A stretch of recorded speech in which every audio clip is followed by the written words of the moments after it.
مزارع وعمرك أسبوع، وش تزرع فيها العمر؟ أزرع السعادة وأسقيها بالحليب كل صباح. مشاهدينا الكرام، تم اليوم اكتشاف مجموعة من المواهب الفريدة رغم أن أعمارهم لا تتجاوز الأسبوع الواحد فقط. سيقوم مراسلون في الميدان بلقاء هؤلاء الأطفال الموهوبين لنتعرف على أسرار نجاحهم المبكر. ابقوا معنا. دكتور وعمرك أسبوع، وين درست الطب؟ درست وأنا في الحاضنة، تخصصت في علاج الزعل. مهندس وعمرك أسبوع، وش تبني بالضبط؟ أبني المستقبل وأركب الأحلام مثل المكعبات. رائدة فضاء وعمرك أسبوع، وين رايحة؟ أزور النجوم وأرجع قبل وقت الرضاعة. مبرمج وعمرك أسبوع، وش تبرمج بالضبط؟ أبرمج الأحلام وأحدث الواقع وقت الرضاعة. ها يا مصور، وش تصور وعمرك أسبوع؟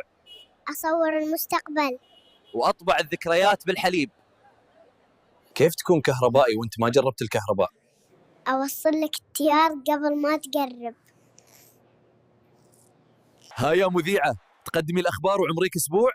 الأخبار ما تنتظر، وأنا دايما سباقة للسبق الصحفي. سعادة القاضي، عمرك أسبوع وتحكم بالعدل، كيف تتخذ قراراتك؟ بميز الحليب الحلو من المر.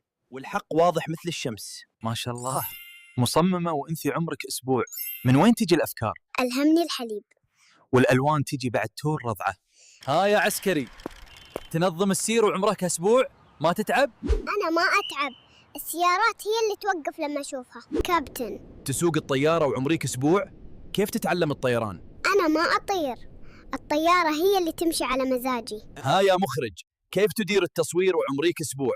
اللقطة أهم من النوم، والإضاءة هي سر النجاح. ها يا شيف، عمرك أسبوع وتطبخ، وش تطبخ لنا اليوم؟ أطبخ سعادة للناس وسري كله في العسل. ها يا ميكانيكية، تصلحي سيارات وانت عمرك أسبوع؟ أكيد أصلحها وأنا مغمضة وأغير الزيت قبل ما تتعطل. ها يا محاسب، كيف تلحق تحسب الفواتير وانت عمرك أسبوع؟ الأرقام في الحليب واضحة، أحسبها وأنا أشرب الرضاعة. انت مهندسة وانت عمرك أسبوع، كيف تعلمت الهندسة؟ من وأنا في البطن وأنا أخطط المشاريع. فنانة وعمرك أسبوع، وش تغنين للناس؟ أغني للحياة وأطرب القلوب بصوت الحليب. أستاذة وعمرك أسبوع، وش تدرسين طلابك؟